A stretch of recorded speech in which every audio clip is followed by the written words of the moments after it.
All right. Hello. Good morning, everyone. Joseph Lackland here with the pre-market morning report for today's date, Thursday, April 23rd, 2026. As usual, I have pulled a couple of articles with Gemini and ChatGPT to attempt to piece together the narrative of the media going into today's session. So let's look at that real quick.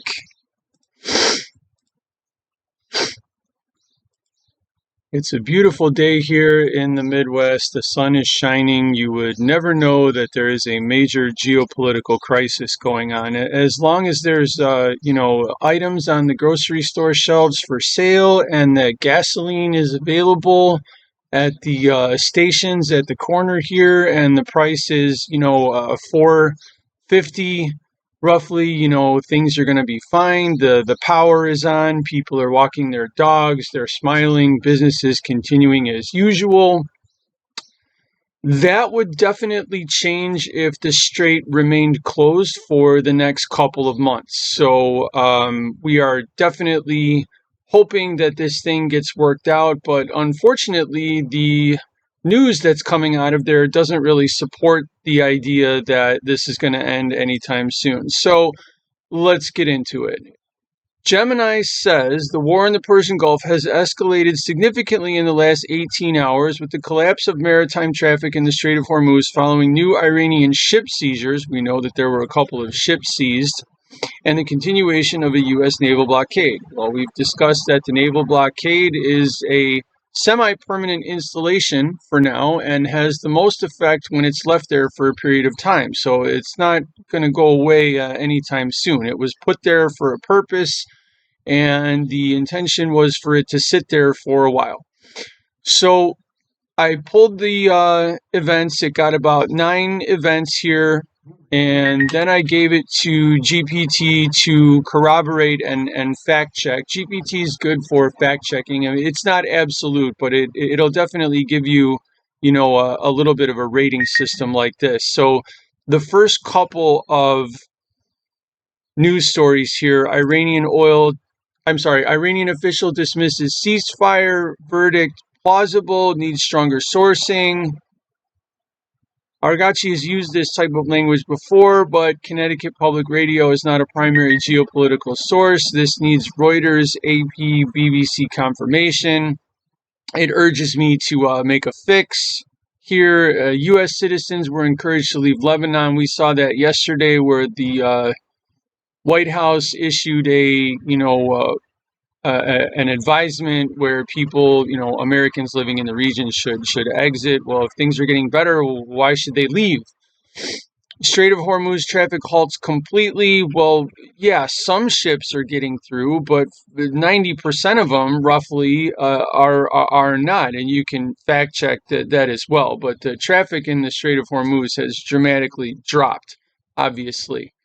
Nothing really substantial is going in and out. So we continue to see a massive constraint and reduction in supplies and gasoline and, crude oil and, every fertilizer, is another big one. So we know that the strait is basically closed. They can say that it's, reopened and that a few ships have gone through, but a few ships is not going to be enough to keep the world and everybody supplied with the normal amount of goods that it usually does.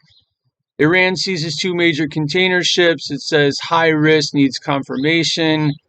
Named vessels requires clear AP Reuters. Iran did put out a video of a couple of ship seizures. So apparently they did seize at least one ship. How many ships they actually seize is not really important. They're seizing ships.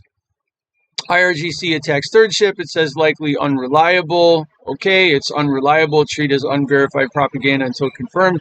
We may read about some of this stuff later. So the things that we read about now, we're not exactly sure if they're happening. We may read about them later and confirm or deny that that event actually happened. White House response, Leavitt's statement.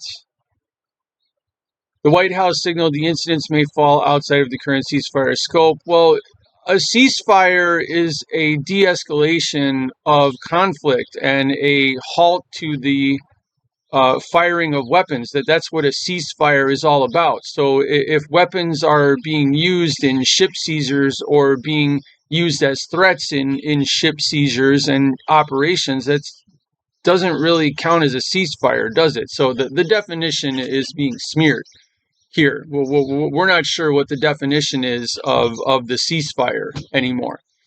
CENTCOM blockade tallied 31 ships. United States Central Command could track this. CENTCOM reports multiple vessels have been turned away or intercepted since blockade began. Well, of course. Minesweeping could take 6 months. Solid, yes. There's tons of munitions out there floating in the water, just floating out there. Makes traversing the strait very dangerous. Trump claims that Iran is losing $500 million a day. He should also add what we are losing every day, what the rest of the world is losing every day. So not just Iran. This is incomplete here. He definitely needs to include the losses that we're all experiencing, not just Iran. Because if gasoline is $10 a gallon at the corner over here, that's going to be a big loss for everybody in my little neighborhood. And it's also going to be a big loss for everybody in places where gasoline is even more expensive, like California, where it's already near $10 a gallon. Well, we have it good out here at $3, $4, $5. If you have gasoline right now at your gas station at $3, $4, $5 still, you have it good. This will not last if this continues for too much longer. Says biggest issues in your report, the Strait of Hormuz is closed. I'm going to argue with this thing right there. I'm simply going to say that, you know, if a greater percentage of traffic is not getting through, then it is essentially closed. So in the literal sense, no, it is not closed. But if you have one ship getting through out of about 100 or 200 potential ships, I mean, that's basically closed. We're not going to argue semantics here. Let's get into the chart.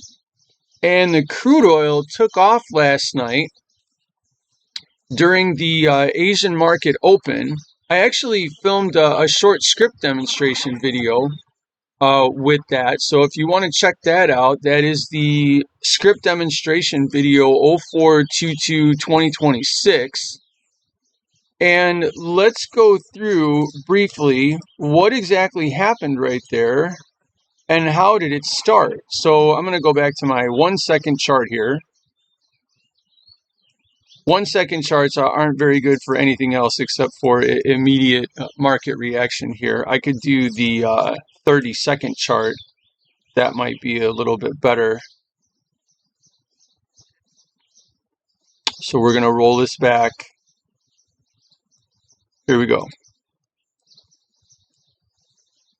So this is the micro chart, so just to ignore the volume, that this is micro volume here. This is the 1 second chart. Here we start Asia right here. So the Asian open here is 19, 7 o'clock, 19 o'clock. So the Asian market opened at 92.73. And in the first 10 minutes, we went from 92.70 to 93.54. A modest rally, about 80 cents. So if we move the chart on the 30-second, we're just going to move this to 10 minutes. We can see the surge in volume here. So it starts going up, volume starts picking up. This is a normal pattern for Asia, where after 7 o'clock p.m. the volume starts to pick up and a move develops. And then the move really gets going here. So from 92.90 to 93.90, this is 4 30-second bars. This is about 2 minutes here. We can see from the 1 second chart, if we roll through this, that we start to have some pretty significant volume coming in here. There's larger orders that are hitting the ask. And now the next bar on the chart is really something. So we go from $93.50 up to $97, so a 450 tick move in about 15-20 minutes. We could see that you can barely get below a low of the 30-second chart here. The script had bought a couple of contracts near here. It was on a trailing stop for the rest. I ended up exiting the trade pretty much up here. After it hit 97.10, 97.20, this was a quick move. So my stop was filled and I was out of the trade. So that was a pretty abrupt and unexpected move. There was some kind of news headline, or the market participants simply use the Asian Open to position themselves because they can see that although that the news is trying to say that things are getting better, the market is telling a much different story. So the rally starts to fade here. We do almost a complete retracement all the way down. So that's what gives us this big, rejection candle. This is not really a sell signal here. But when you see a move like this is kind of like an initial like space clearance, and then the move has to consolidate a little bit because there's a lot of FOMO here. So it comes off, it goes back down. Throughout the course of the evening, it kind of holds the base where it broke out of. This is the Globex opening range here, this gray box. And we made another attempt for the R1. This is the green line here. But we've basically been in a bullish pattern ever since. Now, we started to come off this morning, so we went back down to our key area here. I would expect that the market is going to hold this. If it does not hold this shelf here, then we could definitely see another quick move down to the support levels here at 89, 200-300 ticks right away. Some news headline comes out, things are going well, crude goes down, down, down, market goes up, up, up. This is the typical pattern here. So it's very important to understand what the technical pattern is in here, but to also be aware of where the market can go and what it can do when one of these news headlines hits, right? And this has been the challenge of trading lately. The major challenge of trading is to navigate one's way through these news headline shocks and events. So the daily chart is definitely positive here in crude. It went positive a couple of days ago. It confirmed positive yesterday. It's gaining territory with a higher high and a higher low. So a trip down to the S1 at 89 or 90 would put us, at the open of this candle yesterday. I mean, the pattern is still bullish. This market would have to crack 85 and hold for the pattern to not be bullish anymore.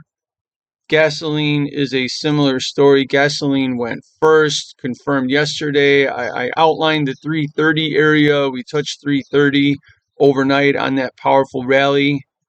Liquidity is not the same at night that it is during the day, so that there is less liquidity in the gasoline, so it can definitely move a little bit more, especially when the crude moves 450 ticks. You're going to get a several hundred tick move in gasoline.